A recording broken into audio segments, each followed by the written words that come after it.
main.py qui est du coup notre fichier d'entrée. Donc lui pareil il va contenir pygame, numpy je l'ai mis en fait il sert à rien, ça aussi ça ne sert à rien au final, donc on peut les laisser en commentaire. Ensuite ce que vous allez faire c'est que vous allez faire pygame.init, donc vous allez initialiser tous les packages pygame.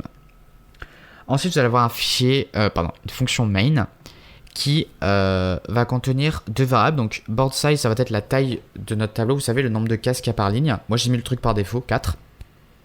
Et shift, ça va être en fait le déplacement en fait de notre tableau. Alors, attendez, je vais m'expliquer avec un petit schéma, ce sera plus clair. Hop. Voilà, donc comment je pourrais faire c'est pas vraiment ça que je voulais, mais il n'y a pas une... Bon, ok, c'est pas grave. Hop. Donc, pygame, ça va vous faire une fenêtre, ok. Et comment on va mettre des choses en fait sur cette fenêtre? Bah tout simplement en fait on va tout simplement les déposer en fait. Imaginez genre vous avez une grille, hop vous dites allez hop je veux mettre ma grille ici. Et comment vous allez faire? Et ben en fait ça va être un système de coordonnées XY comme vous avez vu ça au collège ou au lycée. C'est tout simplement vous dites ok moi je veux poser ça à telle coordonnée.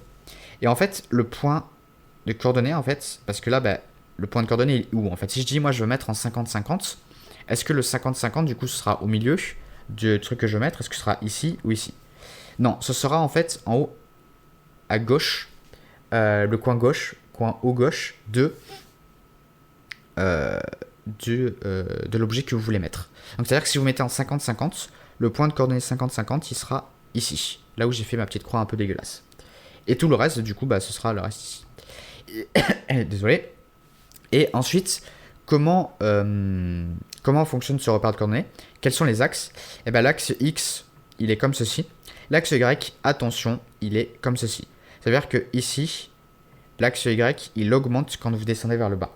Donc c'est-à-dire que si vous avez une fenêtre de 100 par 100, ici ce sera 100. Ok, ça c'est si vous avez une fenêtre de 100. Et là ce sera 100 en X.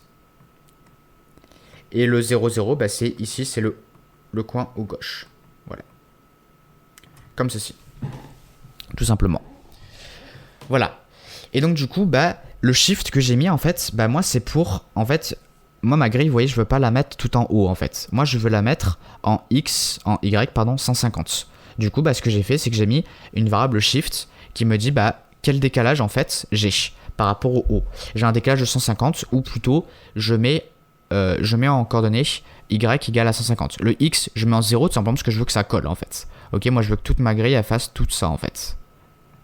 Je vais supprimer du coup la grille qui est ici. Hop. Voilà. Et donc du coup c'est ça. Ma variable shift que vous avez vu, c'était juste pour dire ok moi je veux que en y ce soit en 150. Alors je vais juste changer les valeurs ici parce que j'ai dit que la fenêtre elle faisait 100. Donc ça risque de faire bizarre. Voilà, et donc là du coup je serai en 150 ici. C'est pas représentatif, c'est peut-être pas tout à fait bon sur les échelles, mais c'est pas grave. Voilà, c'est juste à ça que ça sert. Je l'ai mis en variable ici parce que ce shift, en fait, je peux en avoir besoin par la suite. Donc du coup, j'évite de le créer, j'évite de ne pas utiliser de variable déjà, parce que peut-être que je vais avoir besoin d'utiliser cette valeur à plusieurs reprises. Et deuxièmement, peut-être que je vais l'utiliser dans plusieurs classes différentes. Voilà. Donc, ça, c'est ce que j'ai fait du coup pour les premières variables. Donc du coup, j'ai le nombre de cases par ligne. Je n'ai pas fait par le nombre de colonnes, simplement parce que c'est pas en fait, vous savez, c'est toujours c'est toujours le même nombre identique de cases par ligne et par colonne. Donc voilà, c'est pour ça que j'ai mis board size comme ça. Ensuite, j'ai mis la taille de ma fenêtre. Donc là, j'ai mis 570 par 720. Voilà, donc ça veut dire que j'aurai une fenêtre de 570 de large par 720 de haut. Parce que oui, le 2048 est plus haut que large. Si vous le regardez, c'est ça. Et ensuite, j'ai un screen. Donc un screen, c'est tout simplement, c'est notre fenêtre. Voilà. C'est là en fait où il y a tout qui va être ajouté dessus pour pouvoir afficher notre jeu. Ensuite, je vais avoir du coup une instance de game. Donc ça va être notre contrôleur, notre jeu qui va gérer tout le jeu. Et là, je vais avoir une boucle while true. Donc la boucle while true, à quoi elle sert? Elle sert tout simplement à faire tourner la fenêtre. Et en plus de ça, elle va gérer toutes les interactions entre l'utilisateur et le clavier. Il y a aussi la souris, mais là je l'ai pas mise la souris parce que on en a pas besoin. Donc ce que je vais faire, c'est que je vais avoir dans ce while true, je vais avoir un for event in pygame.event.get. Donc ça, qu'est-ce que c'est? Pygame.event.get, en fait, c'est une méthode qui vous donne en fait toutes les interactions que fait l'utilisateur. Donc par exemple, si j'appuie sur espace, ça va être une interaction. Donc du coup, ça va être envoyé par get. Pourquoi? Tout simplement parce que Pygame va récupérer toutes les interactions qui seront faites par l'utilisateur avec le clavier ou la souris ou autre matériel. Et ensuite, ce qu'on va faire, c'est qu'on va regarder ce que c'est comme événement, comme interaction, si vous voulez. Si c'est, en fait, si j'appuie sur la croix, vous savez, la croix pour fermer une fenêtre, ça va être un événement qu'on va pouvoir capturer.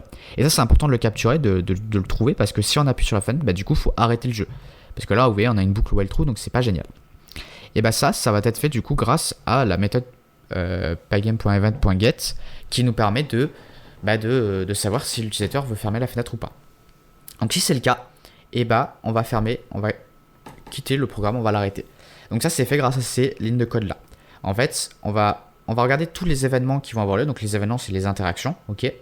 Et si on a une interaction qui est en fait de fermer la croix, d'appuyer sur la croix, donc ça, vous appelez ça comme une interaction. Donc assez spécifique en vrai, parce que c'est pas juste l'utilisateur clique sur la souris. Non, c'est est-ce qu'il appuie sur la croix, la fenêtre de la croix, dans la croix de la fenêtre Pygame. Si c'est le cas, alors on fait pygame.quit, donc ça veut dire qu'on arrête Pygame, et sys.exit, ça veut dire que vraiment on arrête complètement le programme. Voilà, donc ça c'est le premier truc super important parce que si ça fonctionne pas, si on peut pas fermer notre fenêtre, ça va tourner à l'infini et ça risque de planter. Voilà, donc ça c'est dans le main et c'est dans la boucle while true et c'est ensuite après dans la boucle for event in pygame.event.get. Ensuite, si l'utilisateur presse un bouton sur le clavier, si le bouton qui a été pressé c'est la flèche gauche, alors on va faire une translation vers la gauche. On vérifie aussi que le jeu est bien commencé, donc que le jeu a bien start et qu'il n'est pas terminé. Voilà, pareil pour le reste, donc ça veut dire si on appuie sur la flèche gauche, alors on va faire le déplacement des cellules vers la gauche, on verra comment ça fonctionne après. Si on appuie sur la flèche droite, ça va déplacer vers la droite. Si on appuie sur la flèche du haut, ça va aller vers le haut. Et si on appuie vers la flèche down, donc la flèche du bas, ça va descendre nos cellules vers le bas. Et alors ça c'est un autre truc, donc si le jeu n'a pas encore démarré et qu'on appuie sur espace, ça va lancer le jeu. Voilà, ça c'est les interactions qu'on fait. Donc il n'y en a pas beaucoup, donc si on appuie sur la croix, donc ça ferme le jeu. Si on appuie sur espace, donc on presse espace, la barre espace, alors on va lancer le jeu. Si c'est pas déjà lancé, évidemment, parce que si c'est lancé, on va pas relancer le jeu comme ça, en pleine partie. Vous pourrez l'ajouter, cela dit, mais il faudrait mettre un petit truc de confirmation, par exemple, pour que ce soit. Mais voilà, c'est à vous de voir après, c'est à vous d'ajouter des choses si vous avez envie. Ensuite, qu'est-ce qu'on a d'autre? C'est tout simplement d'appuyer sur le clavier, donc flèche gauche, flèche droite, etc. Et j'ai à nouveau ma souris qui a disparu, ça me casse les pieds, mais c'est pas grave. Voilà, donc move left, move right, move up, move down. Donc à chaque fois, donc si on appuie sur la flèche gauche, hop, on va aller à gauche, flèche droite, etc. Voilà. Et à la fin, on va avoir un game.update. Un game.update window. Donc ça va être pour mettre à jour notre fenêtre. Donc ça veut dire que, en fait, quand on ajoute quelque chose sur une fenêtre Pygame, il faut mettre à jour cette fenêtre. D'accord ? Et ce sera le but en fait de cette méthode, c'est que dès qu'il y a une nouvelle chose qui change, donc par exemple une modification, un déplacement des cellules ou un ajout d'une case, il faut informer Pygame qu'il y a eu une mise à jour et qu'il faut changer du coup la fenêtre actuelle pour prendre en compte l'ajout. Voilà. Et ensuite on va appeler la fonction main comme ceci en faisant du coup ces lignes de code qui sont là. Vous voyez, hop, voilà. Comme ceci. Donc if _ name égal ouvrez les guillemets _ main _ fermez les guillemets 2 points et ensuite vous appelez votre votre fonction. Voilà. Donc là, on a une classe game du coup qui sera instanciée ici. On l'a pas encore faite, on s'en occupera après. Là, nous, ce qu'on va faire, c'est que on va aller sur top bar, ok.